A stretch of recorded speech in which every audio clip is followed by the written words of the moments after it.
यह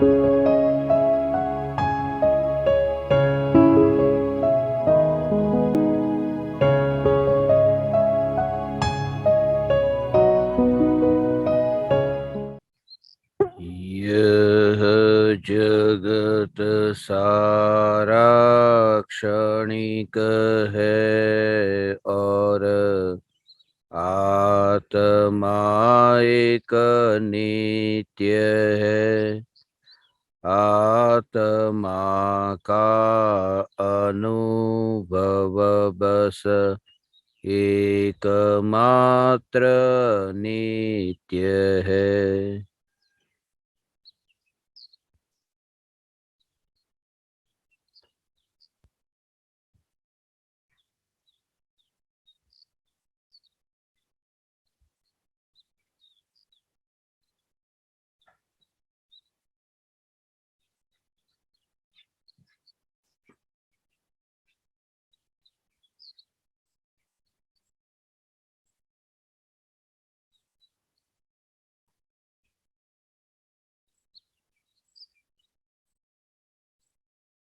चैतन्य स्वभावी भगवान आत्मा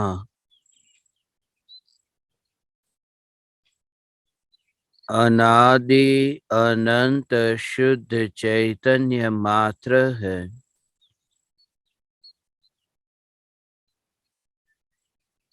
ज्ञान मात्र है।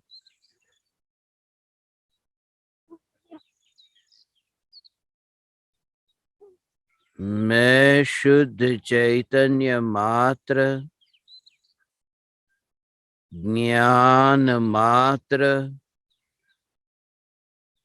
भगवान आत्मा हूँ।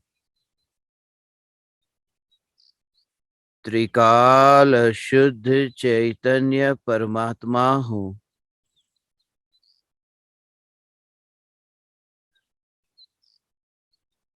अनंत गुणाधिपति,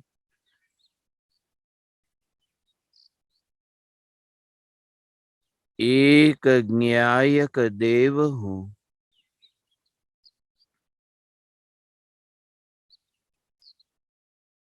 अगणित ज्ञेयों के प्रतिबिंबों से अप्रभावित ज्ञान की अवस्थाओं में एक समय के लिए भी नहीं मिलने वाला,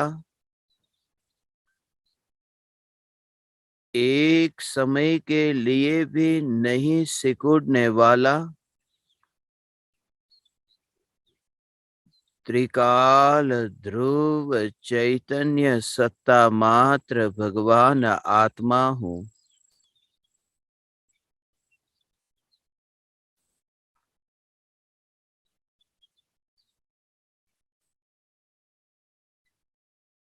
मैं आनंद भवन का वासी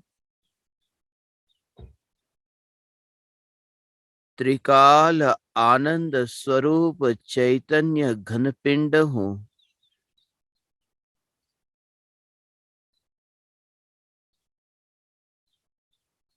संयोग एवं संयोगी भाव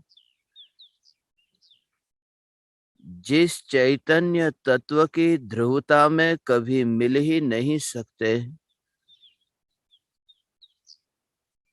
ऐसा त्रिकाल शुद्ध चैतन्य तत्व मैं हूँ।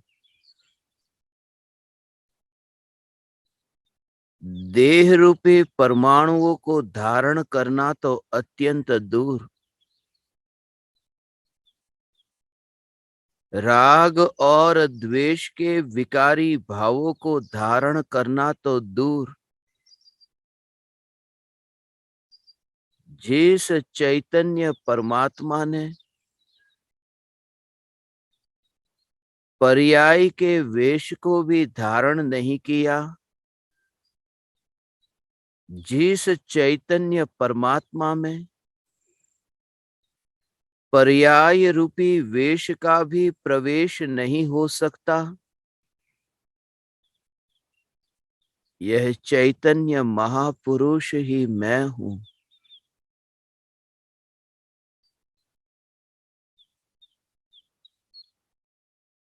विकल्प की तरंग उठती है, मगर उठने वाली तरंग शांत चैतन्य सागर से मिलती नहीं है। विकृतियां उत्पन्न होती है, मगर ऐसे ही तैरती है जैसे पानी पर तेल की बूंदें तैरती हो।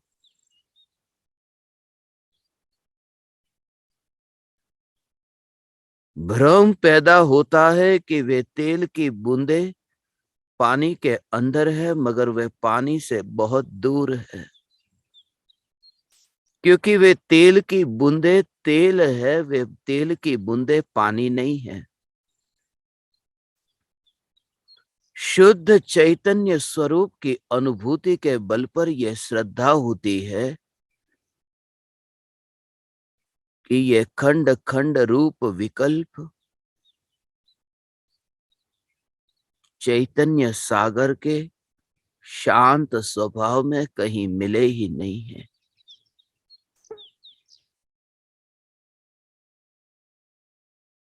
अखंड ज्ञायक देव की श्रद्धा होने पर ही यह श्रद्धा होती है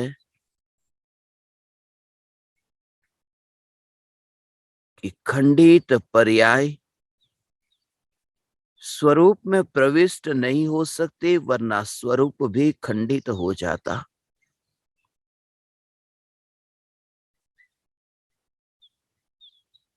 मैं अखंड ज्ञायक देव हूं, और यही मेरी महानता है। मैं अखंड ज्ञायक देव हूं।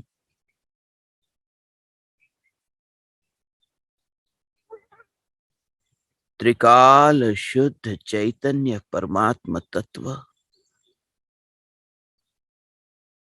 ये अखंड है।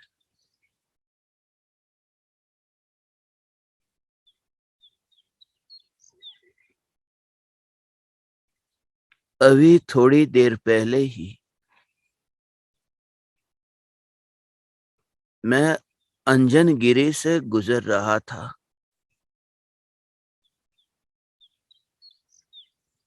यह दिखाई दिया कि परमात्मा की मूर्ति खंडित रास्ते पर पड़ी है।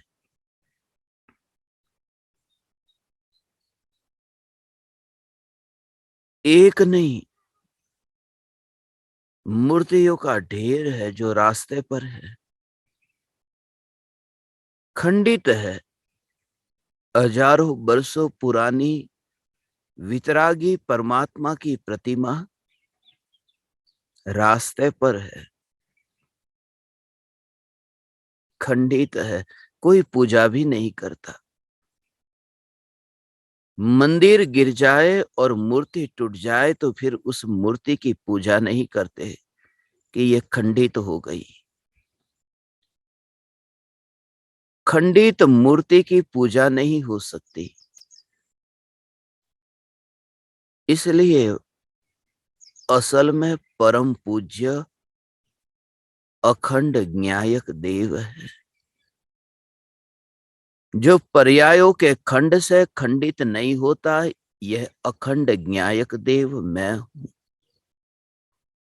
पर्यायों से पार हूं, ऐसा ज्ञायक देव मैं हूं।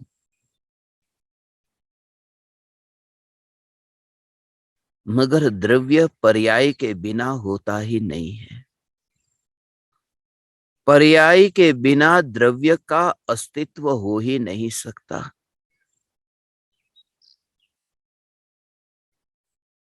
द्रव्य को पर्याय से दूर करने का भाव यह मिथ्यात्व है। वस्तु स्वरूप में छेड़खानी करने का दोष लगता है। इसलिए द्रव्य बिना पर्याय का, बिना अवस्था का हो नहीं सकता। पर्याय द्रव्य से अलग नहीं हो सकती। पर्याय दृष्टि से अलग हो सकती है। पर्याय दृष्टि छूट सकती है, पर्याय नहीं छूट सकती।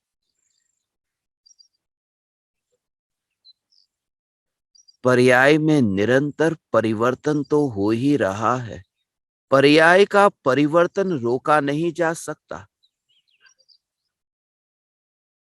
पर्याय के परिवर्तन में फेरफार करने का भाव, जिसमें आत्मा का पुरुषार्थ घटित होता है। चैतन्य तत्व के आश्रय से पर्याय में परिवर्तन करने का भाव मिट जाता है। जैसा द्रव्य का स्वरूप है, ऐसा ही पर्याय में अनुभव में आए। जैसा ही द्रव्य का स्वरूप है, ऐसा ही ज्ञान दर्पण में प्रतिबिंबित हो।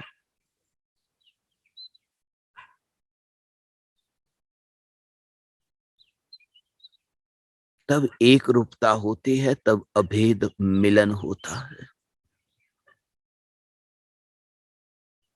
पर्याय और द्रव्य का अभेद मिलन। जैसा स्वरूप द्रव्य का है, ऐसा ही एक समय की ज्ञान की पर्याय में जानने में आता है। एक समय के ज्ञान की पर्याय का सामर्थ्य देखो। है एक समय की पर्याय, है अस्तित्व एक समय का, मगर एक समय के अस्तित्व वाली पर्याय में लोकालोक प्रतिबिंबित हो सके, ऐसी शक्ति है, ऐसा सामर्थ्य है। एक समय में जिसकी मृत्यु होने ही वाली है, ऐसी ज्ञान की अवस्था में भी ऐसा सामर्थ्य है कि जैसी वस्तु ऐसी ज्ञान में प्रतिबिंबित हो। सत भी प्रतिबिंबित हो और असत भी प्रतिबिंबित हो, ऐसा एक समय की ज्ञान की पर्याय का सामर्थ्य है। दर्पण के सामने तो वे ही पदार्थ आते हैं और प्रतिबिंबित होते हैं जो है, मगर ज्ञान दर्पण में वह भी प्रतिबिंबित होता है जो नहीं है, जो विश्व की व्यवस्था में है ही नहीं। यह ज्ञान दर्पण ऐसा है। कला करता हुआ मोर है तो दर्पण में प्रतिबिंबित होता है। टेबल है, कुर्सी है, दर्पण में प्रतिबिंबित होती है। जो है वह दर्पण में प्रतिबिंबित होता है। मगर ज्ञान में तो सत्ता स्वरूप पदार्थ भी और सत्ता स्वरूप नहीं है ऐसे पदार्थ भी प्रतिबिंबित होते हैं। ज्ञान में गधा भी प्रतिबिंबित होता है और ज्ञान में सिंह भी प्रतिबिंबित होते हैं। गधा होता है, ये सत है। सिंह होते हैं, ये सत है। मगर गधे के सिंह नहीं होते, मगर गधे के सिंह ये ज्ञान में जानने में आ सकते हैं। ज्ञान सत को भी जानता है और असत को भी जानता है। आकाश होता है, फूल भी होते हैं, मगर आकाश के फूल होते नहीं, मगर आकाश के फूल ज्ञान में जानने में आ सकते हैं। ज्ञान का ये सामर्थ्य है, सत को भी जाने, असत को भी जाने, कुछ भी सीमा नहीं, ऐसा असीम यह ज्ञान। और यह ज्ञान एक समय के ज्ञान की अवस्था, एक समय की ज्ञान की अवस्था में ऐसा सामर्थ्य है। वह सामर्थ्य ये एक समय के ज्ञान की पर्याय में आया कहां से? वो कोई स्वतंत्र नहीं है कि अपने आप एक अलग से सत्ता स्वरूप होकर के वह रहती हो। वो एक समय की जो ज्ञान की अवस्था है, वो कहां से उछली है? ये तरंग उछली है, वो बिना सागर के नहीं उछली। भले उसकी योग्यता से उछली है, उसकी उस समय की ऐसी भवितव्यता थी, उस समय की ऐसी नियति थी, उस समय की ऐसी होनहार थी, मगर वह पर्याय का जन्म हुआ है, स्वतंत्र है। मगर कहां से वह उत्पन्न हुई? कि द्रव्य में से ही वह पर्याय उत्पन्न हुई। इसलिए एक समय की पर्याय का जो ये सामर्थ्य है, ये सामर्थ्यवान पर्याय मगर पूरा सामर्थ्य वह द्रव्य का है। पर्याय मैं नहीं हूं, मैं त्रिकाल ध्रुव द्रव्य हूं। द्रव्य में अनंत शक्ति है, मगर अनंत शक्ति जब पर्याय में उछलती है, वो पर्याय में पर्याय के आश्रय से नहीं उछलती। वह शक्ति पर्याय में उछलती है द्रव्य के आश्रय से। जैसे ही तुम ये सुनो द्रव्य के आश्रय से, ये द्रव्य पर जोर, ये सत्ता पर जोर, जहां कोई कार्य नहीं। पर्याय शब्द सुनते ही कार्य तुम्हारे ध्यान में आए। पर्याय माने कार्य। कार्य में करना है। क्या कर रहे हो, आज क्या कर रहे हो, उसमें करना है। और चैतन्य तत्व में कुछ करना नहीं है, वहां कुछ होता ही नहीं है। इसलिए न कृत है, न कारित है, न अनुमोदना है। जह ना करना है, न कराना है, न तो अनुमोदना करना है। जहां न मन है, न वाणी है, न काया है, जहां मात्र अस्तित्व है, ये चैतन्य अस्तित्व मात्र भगवान आत्मा, ये मैं हूं। जैसा द्रव्य का स्वरूप है, ऐसा पर्याय में जानने में न आया। जैसा त्रिकाली ध्रुव ज्ञायक देव महिमावान है, ऐसा ज्ञान में महिमावान न जाना। ज्ञेयों की महिमा आई। जो ज्ञेय ज्ञान में प्रतिबिंबित होते हैं, उन ज्ञेयों की महिमा आती है।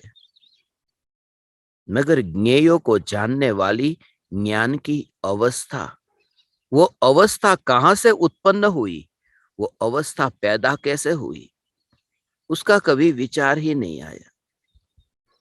यदि विचार आए तो ज्ञेयों से ध्यान हट जाए और ज्ञायक देव ही ज्ञान का ज्ञेय हो जाए, स्वज्ञेय ही ज्ञान में जानने में आ जाए।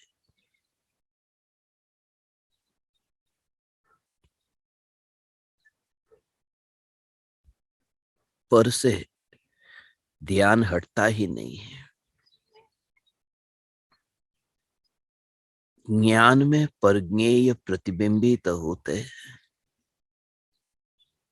मगर प्रतिबिंब की रुचि न हो और मात्र स्वभाव स्वभाव स्वभाव को ही देखे, तो परज्ञेयों के विकल्प से छुटकारा होगा। परज्ञेय ज्ञान में प्रतिबिंबित होते हैं। यदि रस न हो तो कोई भी वस्तु ज्ञान में प्रतिबिंबित हो, कुछ लेना न हो, अपने पास कुछ लेना न हो, कुछ भोगना न हो, तो न तो लेने का भाव आएगा, न तो भोगने का भाव आएगा, न तो ग्रहण करने का भाव आएगा, न तो गिनती करने का भाव आएगा। उस ज्ञान को उस रूप में तुम अनुभव करो। ज्ञान को उस रूप में अनुभव करो। जो भी जानने में आता है, उसका रस लिए बिना सिर्फ ज्ञान के स्वभाव को देखो, इस श्रद्धा से कि जब उसका मिश्रण होता ही नहीं है, जब आना ही नहीं है, उसके स्वभाव में ही धारण करना नहीं है, तो फिर गिनतियां मिटती जाती है। इसलिए दर्पण कैसा निर्लेप है। दर्पण अपने धर्म को छोड़ता नहीं है।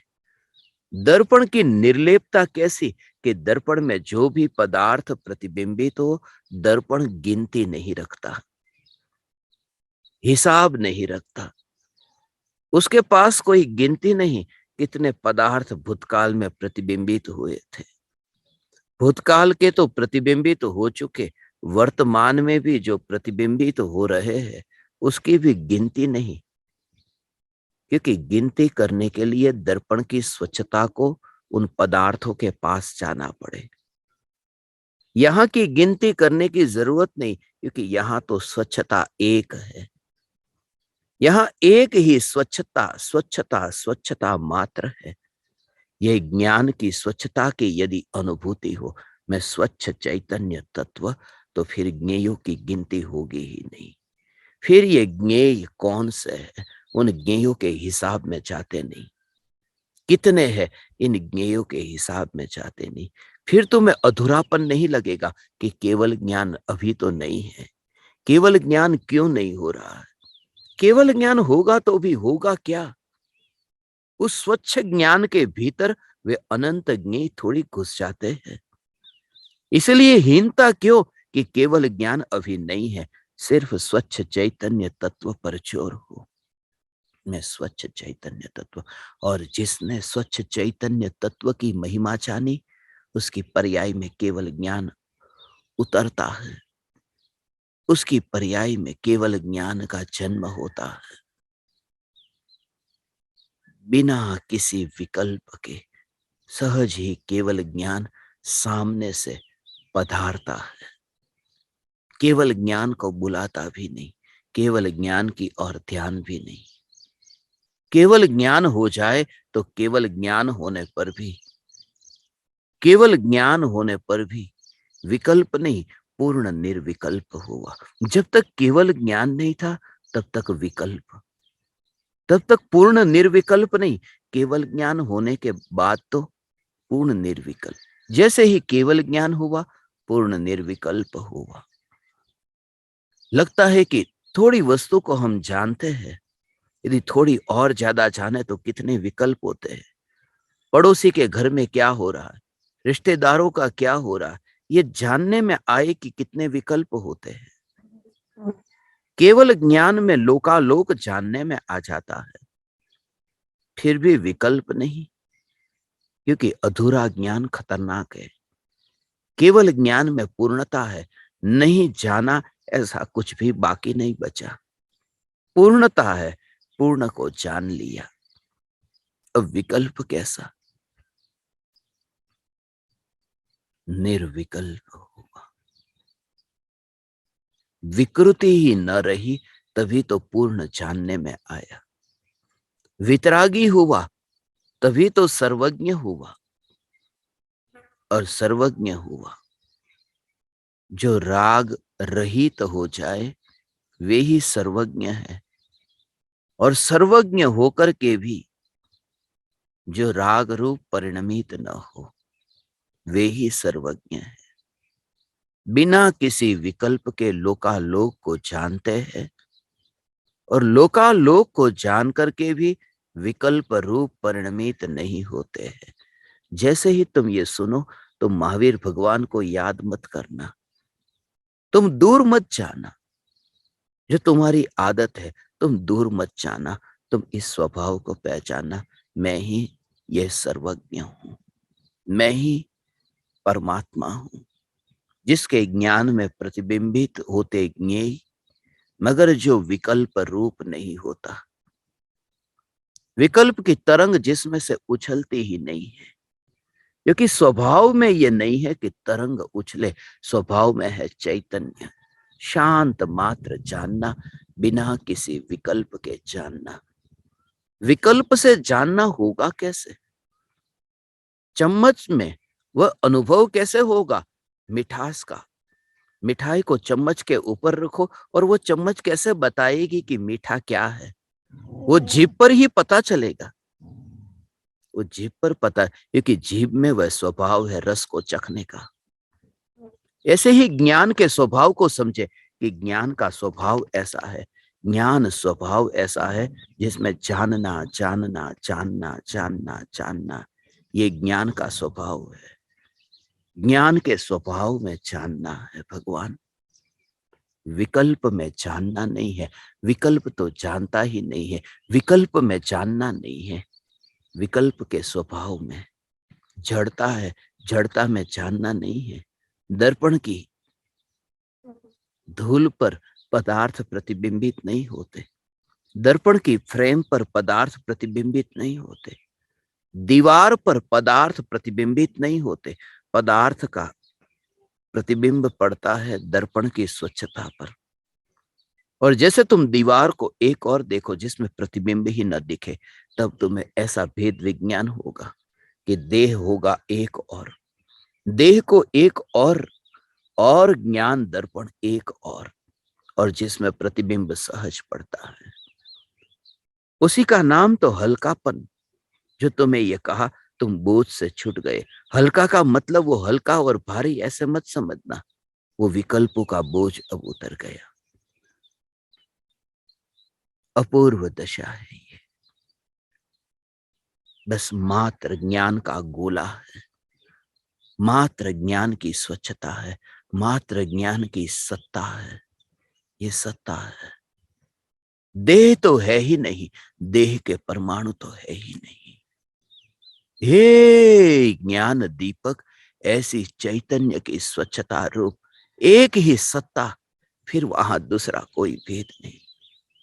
फिर परमाणु परमाणु परमाणु का वहां विकल्प ही नहीं होगा, वह दशा प्रकट होगी। फिर तुम उस वस्तु को वहां पर चम्मच तो रखी होगी, मगर मिठाई और जीभ ये जब अनुभव में आए, मिठाई का अनुभव जीभ पर हुआ, उस समय चम्मच तो होगी, मगर उसको बीच में चबाते नहीं हो, उसको याद भी नहीं करते। एक और द्वेष से फेंकते नहीं हो, द्वेष नहीं करते, चुपचाप चम्मच को हटा दिया, एक और रख दिया, द्वेष नहीं किया, न राग न द्वेष, सिर्फ इतना, सिर्फ देखने तक का भी, उसके बारे में, उसकी डिटेल में, उसके विस्तार में जाने का भी भाव नहीं, सिर्फ है। ऐसे ही ये अनंत परमाणुओं का पिंड, ये देह, जैसे ही तुम्हें सामने पहाड़ जानने में आता हो कि पहाड़ है, मगर देह के परमाणु एक और हो। मिठाई जब जीभ पर आती हो तो मिठाई को चखते समय चम्मच को एक और रखो। अब यहां पहाड़ ज्ञान दर्पण में प्रतिबिंबित हो रहा है। ये जीभ पर कौन आया है? जीभ पर पहाड़ आया है, तो देह को एक और रखो। नहीं, जीभ पर पहाड़ नहीं आया है। वहां जीभ पर अनुभव में आती है जो मिठाई, मिठाई अनुभव में आती है, मगर वास्तव में देखे तो जीभ पर जीभ का ही रस आता है, मिठाई का नहीं, जीभ पर जीभ का ही रस आता है।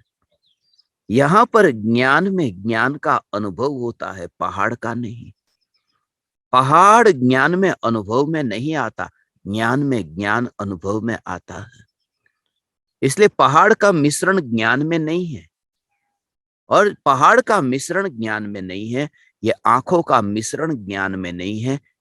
न तो मिठाई है, न तो चम्मच है, न तो पहाड़ है, न तो आंखें है, सिर्फ जीभ पर वो रस जो आ रहा है, जब ज्ञान में ज्ञान का रस, और उस रस में मीठा खट्टा नहीं है, उस रस में मात्र जानना है। यह जानना, और फिर पहाड़ न हो और नदी हो, पहाड़ न हो और फिर स्मशान हो, पहाड़ न हो और फिर गुफा हो, आंखों के सामने वस्तु नई नई हो, मगर तुम्हारा जोर यदि यहां हो, फिर तुम मनुष्य नहीं हो, क्योंकि आंख ही नहीं है, इंद्रिय ही नहीं है। फिर तुम मनुष्य नहीं हो, फिर तुम सिद्ध हो, फिर तुम स्वयं सिद्ध परमात्मा हो। फिर आवागमन है ही नहीं, फिर सत्ता है, फिर धारा बहती नहीं, ध्रुवता अखंडित है, यह जागृति रहेगी। फिर सत्ता मात्र चैतन्य, सत्ता मात्र चैतन्य। फिर इन बर्तनों को, यह चम्मच को, इन परमाणुओं को साथ में नहीं रखते, साथ में नहीं रखते, निर्वस्त्र होकर के जागते हो, सदा काल के लिए अनुभव होता है ऐसा। निर्वस्त्र होकर, वस्त्र के साथ में सोना होता है, निर्वस्त्र होकर के जागना होता है। पर्याय का वेश अब द्रव्य में है ही नहीं। ऐसे द्रव्य का स्वीकार, उस द्रव्य का स्वीकार। यहां ज्ञान में ज्ञान की अनुभूति हो रही। अब कुछ ढका नहीं। अब जो अनुभव में आता है वह पूर्ण अनुभव में आता है। कुछ ढका नहीं, अधूरा नहीं रहता। चम्मच यदि बीच में आए, क्या पता कुछ मिश्रण हो गया। चम्मच में पहले यदि नमकीन खाया था और उसी चम्मच से फिर मिठाई को खाई तो थोड़ी तीखी लगी, कुछ मिश्रण हो गया। क्या पता कुछ मिश्रण हो गया। यहां इंद्रिय के परमाणु बीच में नहीं आते, इसलिए ज्ञान में जड़ का मिश्रण नहीं होता। जो इच्छा हुई, जो विकल्प हुआ, पहाड़ को जानने का विकल्प हुआ। जब ज्ञान में पहाड़ को जानने रूप परिणमन होता है, तब वो विकल्प भी एक चम्मच की भांति होता है। वो विकल्प का भी मिश्रण नहीं होता है भगवान। ये विकल्प का भी मिश्रण जिसमें नहीं होता है। इसलिए जितनी भी वासना एक और रहती है और ज्ञान जानता है, वरना ये ज्ञान परमात्मा क्यों होता। इसलिए जितनी भी वृत्ति उठे कि लाओ मुझे मिठाई चखनी, लाओ मुझे शरबत पीना है, कैसा होगा, नींबू का होगा। ये रस किसका है? नींबू का है, या फिर वह सौंफ का है, या फिर वह आम का है? ये किसका है? ये जो विकल्प हुआ, ये जो चाहना हुई, अभी पता नहीं है। और जब इच्छा हो रही है और उस रस को जीभ पर रखा और जो जानना हो रहा है, इच्छा है, इच्छा है, मगर वो इच्छा ज्ञान में मिली नहीं है। जो जानने रूप परिणमन हुआ, उसमें इच्छा बीच में नहीं है। मिठाई जीभ पर आती है, चम्मच एक और रहती है। ऐसे ही सभी विकल्प एक और ही पड़े रहते हैं। इसलिए विकल्प में उपादेय बुद्धि नहीं रहती। इसलिए अपने कार्य के लिए पर की गुलामी नहीं रहती। जैसे किसी के पास में हाथ फैलाना पड़े तो फिर उसकी जरूरत है। जैसे लाठी के सहारे की जरूरत है। क्यों? क्योंकि मैं चल नहीं पाता। जब ये स्वीकार हो कि ज्ञान तो जानता ही है, विकल्प की लाठी की जरूरत ज्ञान की जानने रूप अवस्था को है ही नहीं, तब फिर विकल्प की गुलामी नहीं रहेगी। विकल्प मर जाए, विकल्प चला जाए तो विकल्प के पीछे फिर भागते नहीं है। विकल्प की पकड़ मिट गई, श्रद्धा ज्ञान में स्थापित हुई और विकल्प से श्रद्धा हट गई। हट गई अर्थात एकत्व छूट गया। अब विकल्प के प्रति द्वेष नहीं है। विकल्प क्यों? बस अपना कार्य हो रहा है, जानना जानना जानना। उसे कहते हैं जानने की पर्याय में जानने वाले को ही जान लिया कि निर्विकल्प हुआ। ज्ञान में ज्ञान की अनुभूति, यह परम विज्ञान है भगवान। यह परम विज्ञान है। ये शास्त्रों में, किताबों में, ये पन्नों में, ये अक्षरों में ये नहीं है। ये कंठ में नहीं है, ये वाणी में नहीं है। ये तुम्हारी अनुभूति में ये परम विज्ञान छुपा हुआ है। ये परम विज्ञान ऐसा जब चैतन्य परमात्मा, ये परम विज्ञान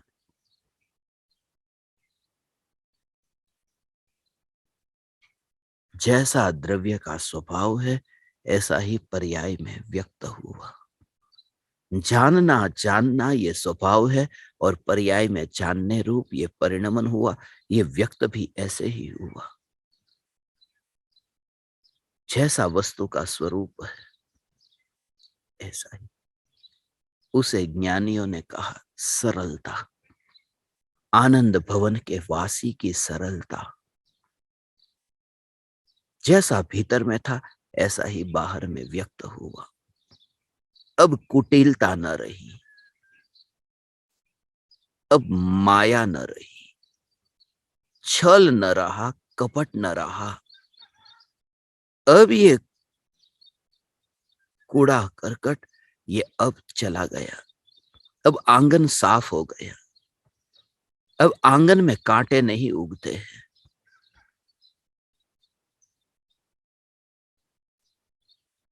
अब ये घना अंधेरा दूर हुआ। अब सूर्य का उदय हुआ, असु का उदय हुआ। और काली मां रहे कैसे? इसलिए जैसा ही द्रव्य का स्वरूप वह पर्याय में जब अनुभव में आया है कि मिथ्यात्व की काली मां दूर हो गई, यहां पर्याय में असु का उदय है। पृथ्वी पर सूर्य नहीं निकला, यहां तो सूर्य की किरण से सूर्य प्रकाशित हुआ। मिट्टी ने सूर्य को प्रकाशित नहीं किया, जो सूर्य निकला है उसकी किरण ने ही सूर्य को प्रकाशित किया। ये देह की पृथ्वी से भगवान आत्मा को जानता हुआ नहीं देखोगे, तुम जानोगे कि यही ज्ञान की किरण जिसे ज्ञायक देव ये चैतन्य सूर्य प्रकाशित हो रहा है। और देह की पृथ्वी, देह की मिट्टी दूर है और पृथ्वी पर सूर्य आता नहीं। इसलिए अस्पर्शी अनुभव, चैतन्य असु का अस्पर्शी अनुभव, ये अलिप्त ज्ञायक देव ऐसा अनुभव पर्याय में आता नहीं। तो परमाणु में आऊंगा कैसे? यह चैतन्य परमात्मा में हूं। अब भीतर और बाहर में भेद न रहा।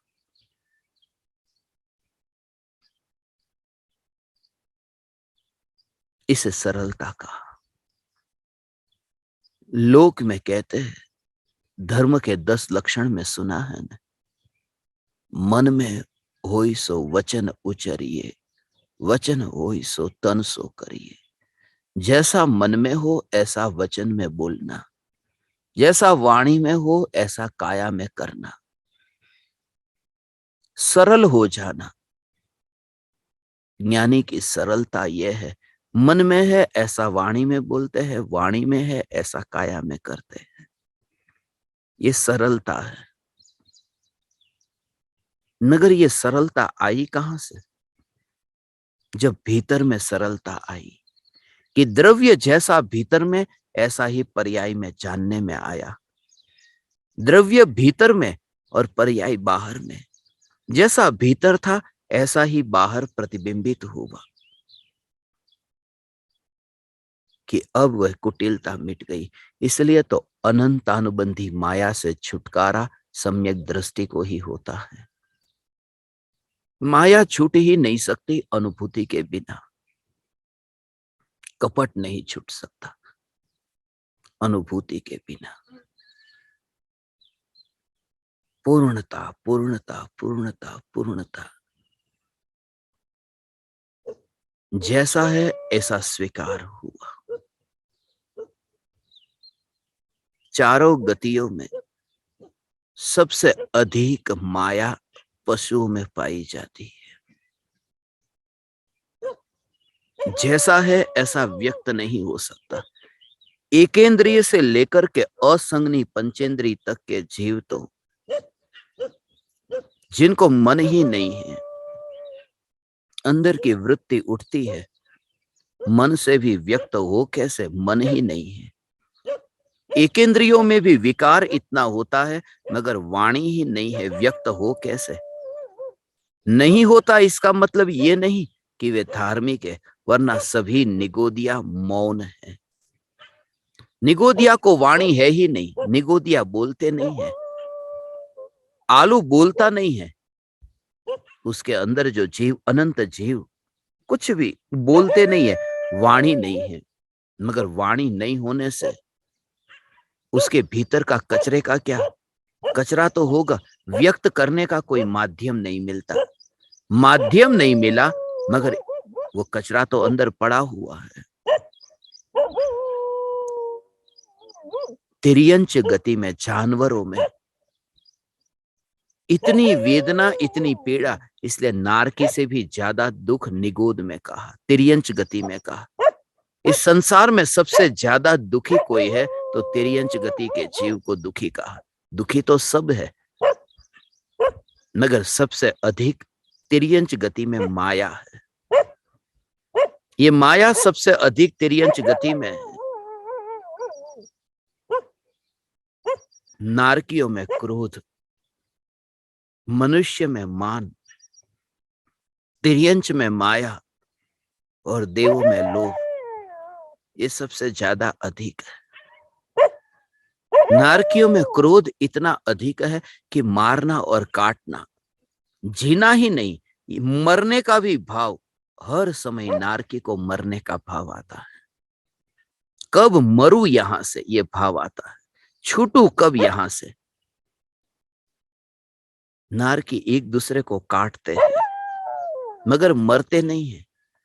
पारे की भांति नारकियों का शरीर है, वो नारकी मरते नहीं है। पारे की भांति नारकियों का शरीर है, ये मरते नहीं, क्योंकि शरीर को काटने पर भी वो फिर मिल जाता है। शरीर के परमाणु फिर ऐसे ही मिल जाते हैं, वो एक दूसरे के अंदर ऐसे ही शरीर फिर हो जाता है। ये शरीर के परमाणु, और इसी वजह से नारकियों को तीर्थंकर परमात्मा की दिव्य ध्वनि सुनने का भाव भी नहीं आता। समूहशरण में नारकी नहीं आते। तीन गति के जीव, जानवर तक आ जाते हैं, कुत्ते और बिल्ली आते हैं, पशु पक्षी आते हैं, मेंढक तक भगवान की वाणी सुनने चले जाते हैं, मगर नारकी नहीं आते। नारकी नहीं आते क्योंकि नारकी को जीना ही नहीं है, मरना है। और भगवान की दिव्य ध्वनि में जीवन जीने की कला सिखाई है। नारकी कहता है मुझे जीना ही नहीं है, कला सीख करके करूं क्या, मरना है, वहां की वेदना इतनी है। और तिर्यंचु में माया सबसे अधिक है, कपट है। इसलिए देखते हो ने, कुत्ता बिल्ली के पीछे जैसे जाता है, धीरे धीरे, जैसे उसका परम मित्र हो। देखते हो ने, बिल्ली चूहे को पकड़ती है बिल्कुल जैसे कोई है ही नहीं। भीतर में सब खेल चल रहा है, अभी धीरे धीरे जाऊंगी और फिर पकड़ लूंगी। मगर बाहर से देखो तो पता ही न चले कि ये बिल्ली के अंदर ऐसा भाव पहले था। इतना कपट, उस कपट को लेकर के ही तो वह बिल्ली बिल्ली बनी है। उस माया को लेकर के ही तो वो बिल्ली बिल्ली बनी है। माया का भाव। छिपकली को देखो, दीवार के ऊपर जो छिपकली है उसको देखो, अचानक कैसे वो चींटे को, कीड़े को पकड़ती है अपने मुंह में।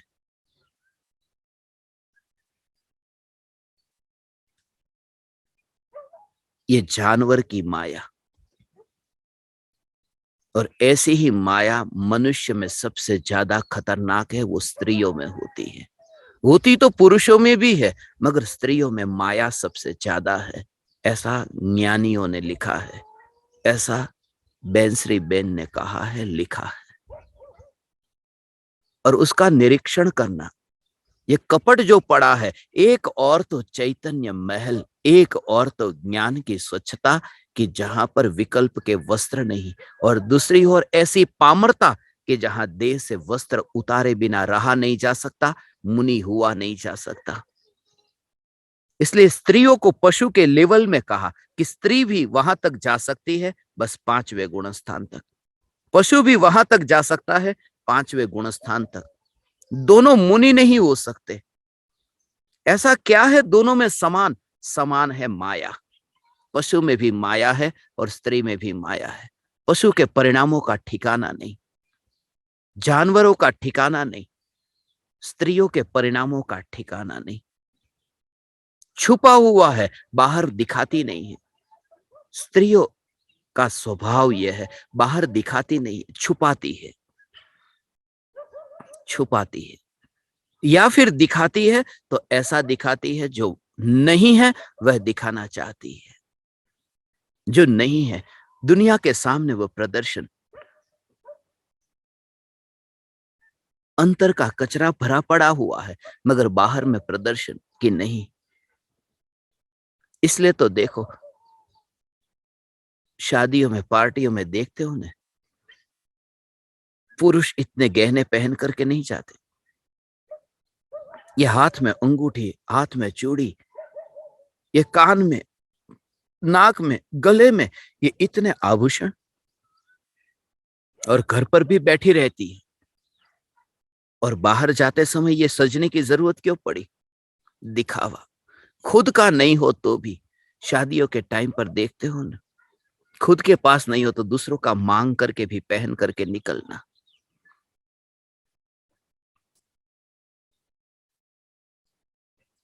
जो नहीं है उसको दिखाना, ये माया है। भीतर में ईर्ष्या का भाव जो पड़ा है, ये ईर्ष्या का भाव स्त्रियों को मुनि धर्म की प्राप्ति से वंचित कर देता है।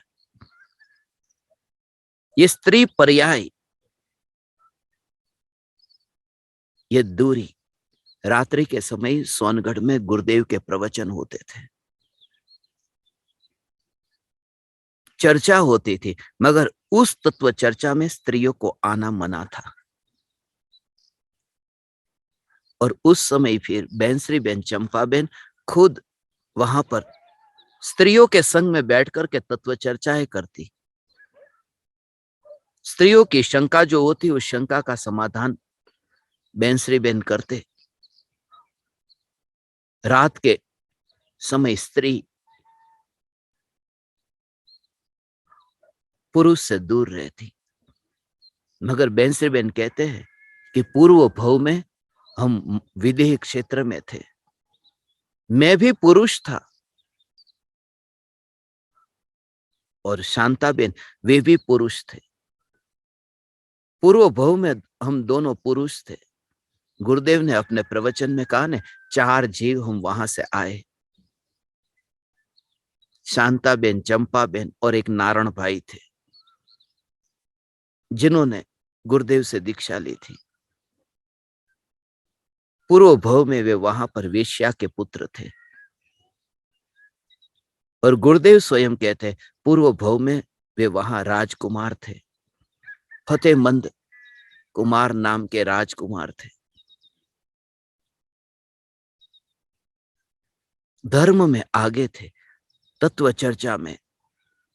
मगर बैंसरी बेन और शांताबेन, इन दोनों के बीच में यही ईर्ष्या का भाव, ये माया का भाव। बाहर तो दिखावा होता है कि कितना अच्छा धर्म का जानते हैं, मगर भीतर में ईर्ष्या होती है। कहते हैं कोई ऐसी माया के कारण हमें ये स्त्री का अवतार मिला, ईर्ष्या के कारण, छल के कारण ये स्त्री का अवतार मिला। पूर्व के कर्म के फल को कम भोगते हो कि अभी और नए? ये माया, ये कपट, जैसा है ऐसा न दिखाना। इसलिए चेहरा तो काला है, पुरुष मेकअप नहीं करते, स्त्रियां जितना मेकअप करती है, सज करके दिखाने का भाव। क्यों? क्योंकि मेकअप का मतलब क्या है, पाउडर का मतलब क्या है, कि चेहरा गोरा नहीं है मगर फिर भी गोरा दिखाने का भाव, यही तो कपट है। होठ लाल नहीं है मगर लिपस्टिक लगा करके होठ को लाल करना, माने जैसा नहीं है ऐसा दिखाना, ये दिखाने का भाव, यही तो माया है। दुनिया को ठगना है, दुनिया को उल्लू बनाना है, और फिर ये कहना है कि पुरुष मेरी ओर देख करके कितने पापी है, मगर स्वयं की ओर ध्यान न जाए, ये माया का भाव। बेंसरी बेन कहते ये माया जो है ये स्त्रियों में सबसे अधिक है। पशु भी 5वें गुणस्थान से ऊपर नहीं जाते, स्त्री भी मुनि नहीं हो सकती, अणुव्रत धारण कर सकती है, आर्जिका हो सकती है, मगर अपरिग्रही होकर के जंगल में नहीं जा सकती। एक कहानी मैंने पढ़ी, कहानी ये थी कि स्त्री ने पुलिस थाने में जाकर के कंप्लेन लिखवाई कि मेरे साथ में एक अभद्र व्यवहार हुआ है। पुलिस वाले ने पूछा कि क्या हुआ? बोले मैं रास्ते से जा रही हूं और उस समय किसी पुरुष ने मेरे साथ बहुत बुरा कार्य किया। रास्ते पर ही उस पुरुष ने मुझे चूम लिया। उसके खिलाफ मैं शिकायत करने के लिए आई हूं। पुलिस वाले ने पूछा, अच्छा तो बताओ, उस पुरुष के हुलिये के बारे में बताओ, वो पुरुष कैसा दिखता था, उसकी ऊंचाई, लंबाई, चौड़ाई कुछ पता चले, उसका हुलिया लिखाओ। उस स्त्री ने कहा, माफ करना, हुलिया तो मुझे पता नहीं है। पुलिस ने कहा, हुलिये का पता नहीं है? नाम, क्योंकि मेरी ये आदत रही है कि जब भी कोई पुरुष मुझे चूमता है, मैं आंखें बंद कर लेती हूं। मुझे पता नहीं रहता कौन है। मेरी शिकायत दर्ज करो कि उस पुरुष ने मेरे साथ ऐसा क्यों किया। मैं आंखें बंद कर लेती हूं। अपना ऑपरेशन अपने में हो। दिखावा जितना है, शरीर जैसा सुंदर नहीं है, मगर दुनिया वालों के सामने ये दिखाने का भाव कि मेरा शरीर इतना सुंदर है। ऐसे वस्त्र भी स्त्रियां पहनती है जो भीतर में शरीर है ही नहीं, मगर बाहर में दिखाने का भाव कि मेरा सौंदर्य ऐसा है। बस यही कपट है, यही ईर्ष्या है जो पुरुषों में कम होती है, स्त्रियों में अधिक होती है। इसलिए ऑपरेशन करें, क्योंकि ज्ञान दीपक पुरुष कम है और स्त्री ज्यादा है। इन वृत्तियों का निरीक्षण करें, ऑपरेशन करें कि ये कचरा क्यों पड़ा है। क्या और भोग लेने हैं? क्या और भोग भ्रमण करना है? शिकायत करते हैं कि पुरुष मेरी ओर देखते, मगर भीतर में एक बार खाली विचार करें कि तैयार होकर के रास्ते से गुजरते हो और एक भी पुरुष ने उस स्त्री की ओर न देखा हो, उसके भीतर क्या होता है। पूरी तैयारी के साथ ही तो सजी है कि लोग मेरी ओर देखें, लोगों का ध्यान मेरी ओर आकर्षित हो, मगर बाहर में दिखावा कि मैं तो सती सावित्री हूं। यह कपट है। पशु भी अंदर की वृत्ति को बाहर दिखाते नहीं, छुपाते हैं, और छुपाने से और दृढ़ता होती है विकार की। लैटिन में ऐसे एक शब्द है, परसोना नाम का शब्द है। ये जो अंग्रेजी में ये शब्द बना है पर्सनालिटी, वो परसोना शब्द से पर्सनालिटी शब्द बना है। परसोना का अर्थ होता है मुखौटा, मोहरा। हम घर के बाहर निकलते हैं, चेहरे पर मोहरा पहन करके निकलते हैं। जिन जिन व्यक्तियों से मिलते, एक मोहरा उतार दिया, दूसरे के सामने जाकर दूसरा मोहरा पहन लिया।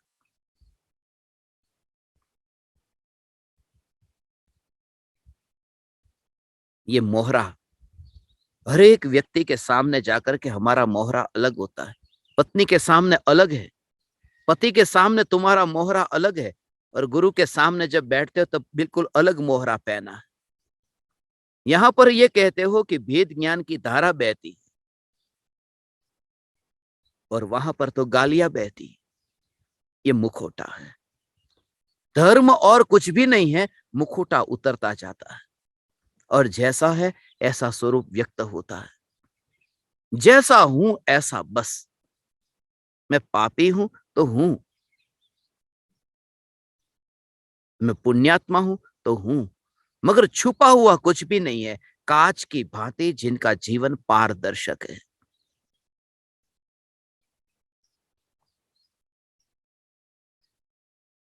ये माया स्त्रियों में ही सबसे ज्यादा क्यों होती है, पुरुषों में क्यों नहीं? क्योंकि स्त्रियां है, वो शक्ति से प्रभावित होती है और पुरुष सौंदर्य से। पुरुष यदि किसी स्त्री से प्रभावित हुआ है तो उसके पास पैसे, गाड़ी क्या है वो नहीं देखता। वो उसकी शक्ति को नहीं देखता, उसके सौंदर्य को देखता है। और स्त्री देखती है शक्ति को, कि ताकत वाला कितना है, शक्ति वाला कितना है, क्योंकि उससे वो सुरक्षा उसको मिलती है कि मैं सुरक्षित हूं। ये यदि शक्ति वाला है तो मैं सुरक्षित हूं। पुरुष देता है, स्त्री लेती है। इसलिए स्त्री पुरुष से कुछ लेती है, इसलिए जिस पुरुष से स्त्री प्रेम करती है वो चाहती है ये पुरुष किसी और का ना हो जाए, क्योंकि लेना है इससे और बंटवारा हो जाएगा। इसलिए ईर्ष्या भी होती है। रास्ते पर चलते समय पत्नी के साथ में चलते हो और पति को यदि किसी और स्त्री के प्रति भाव आए, नजर भी करे, तो झगड़ा हो जाता है, क्योंकि ध्यान किसी पर में आकर्षित हो गया, यहां से कुछ छूटा जा रहा है, वो पकड़ है। वास्तव में पत्नी कहती है पति से प्रेम करती है, वास्तव में मालकियत करती है। इस संसार में जितने भी प्रेम के नाम पर रिश्ते हैं वो मालकियत के हैं। मैं तुमसे प्रेम करता हूं अर्थात मैं तुम्हारा मालिक हो गया, अब तुम्हें वही करना पड़ेगा जो मैं कहता हूं। प्रेम का अर्थ मालकियत नहीं है, स्वतंत्रता है।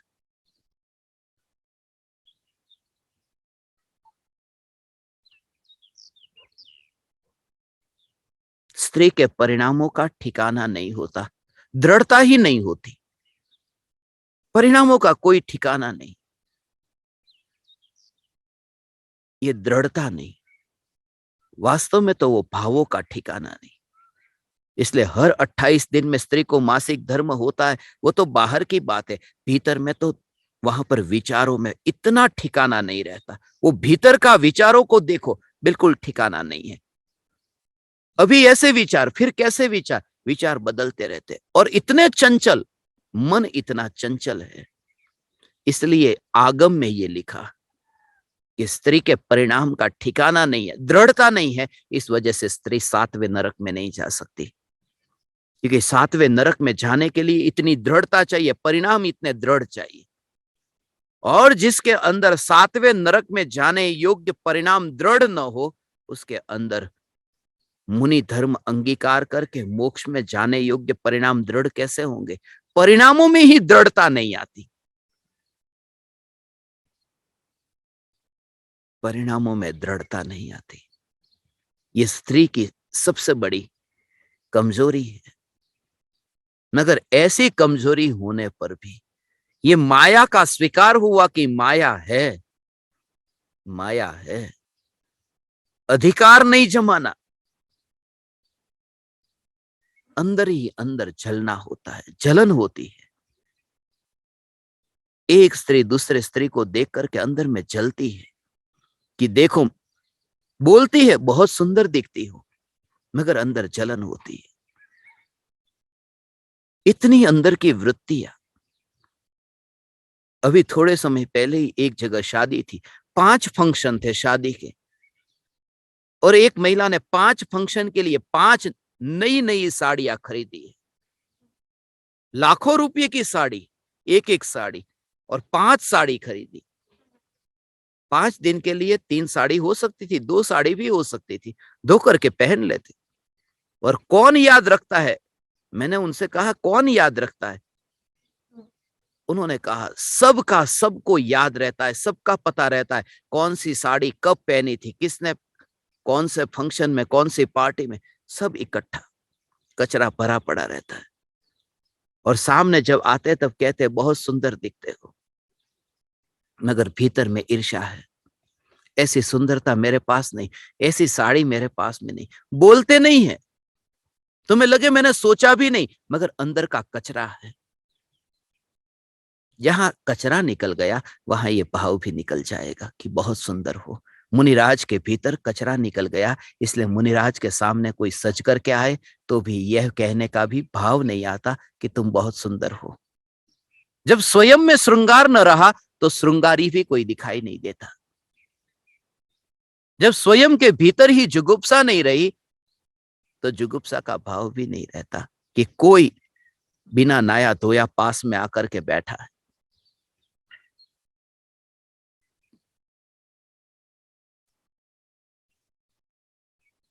माया के कारण ही स्त्री मुनि होने से वंचित रह जाती है। फिर भी तुम निराश मत होना, स्त्री का अवतार मिला, अब दोबारा ये न मिले उसके लिए ध्यान रहे। इसका मतलब ये नहीं है कि तुम्हारे में ही कचरा है और पुरुष सब इस भव में मोक्ष में जाने वाले हैं, तद्भव मोक्षगामी है। जहां पर तुम्हारा अटकना हो रहा है उस पर मैंने ऑपरेशन किया कि ये वृत्तियां कहां कहां अटकी हुई है। सरलता, यही मुक्ति का मार्ग है, सरलता।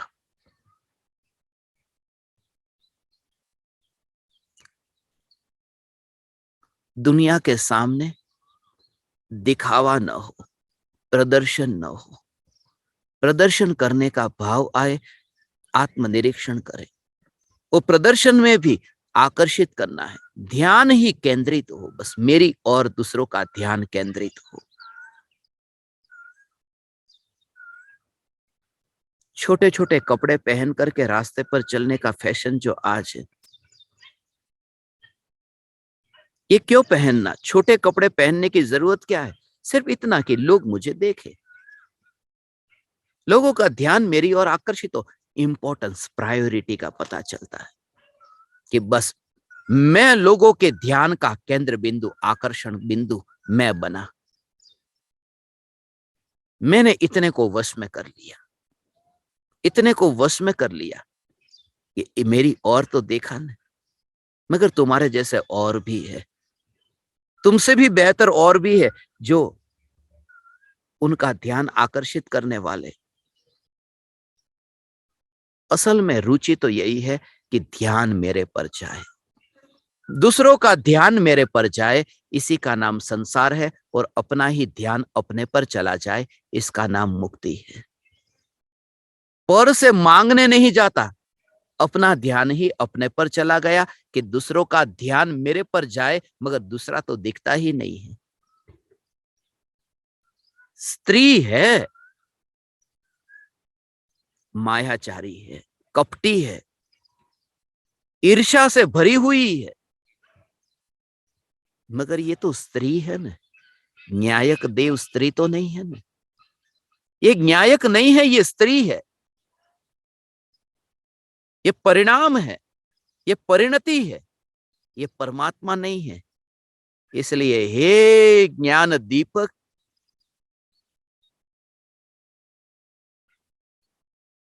स्त्री नहीं होने का एक ही उपाय है कि स्वयं को स्त्री मानना बंद हो जाए। सरलता, सरलता आनंद भवन के वासी की सरलता ही एकमात्र सिद्धत्व की प्राप्ति का उपाय है।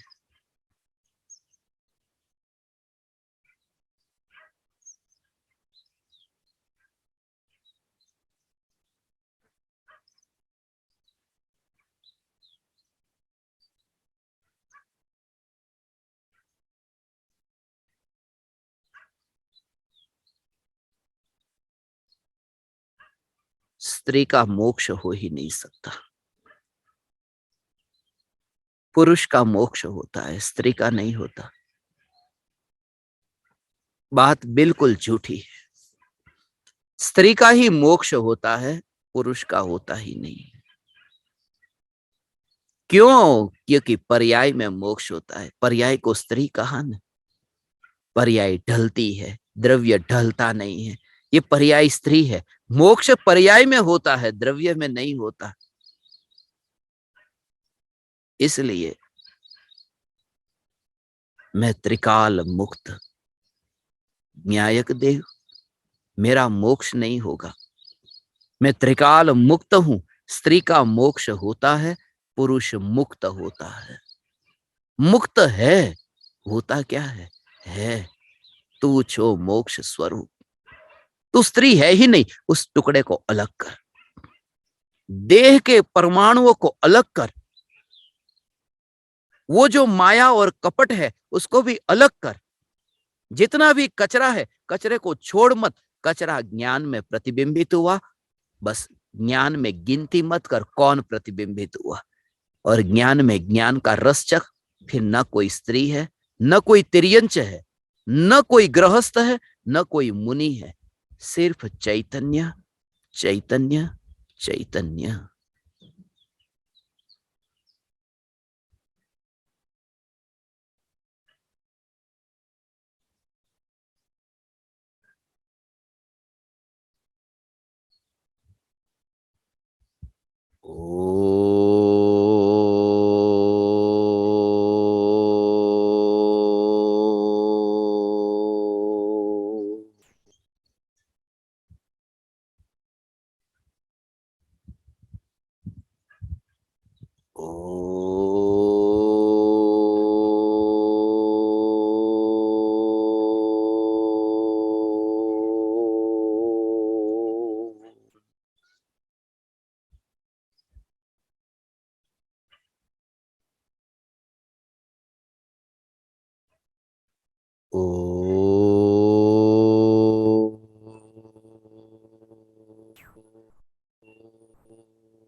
अहो अहो श्री सद्गुरु करुणा सिंधु अपार,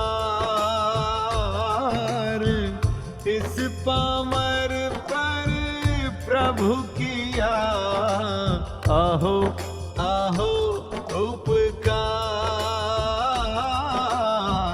अहो अहो उपकार। देह सहित जिनकी दशा वरते देहातीत, उन ज्ञानी के चरण